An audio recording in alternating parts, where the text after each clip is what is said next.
Hello again. I'm Noor from Portfolio Activation Specialist Team. Welcome to our EA Management series.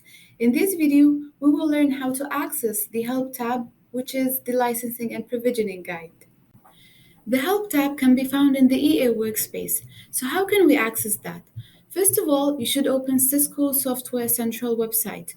In order to make sure that you have logged in successfully, you will find your initials on the top right corner of the page. After that, you scroll down till you reach these six categories. Then you go to EA Workspace and click on Access EA Workspace button in blue. Here we can see so many different virtual accounts. For example, let's click on Catalog for this virtual account. Now we successfully accessed the EA Workspace. The Help button is found here, the one before the last one.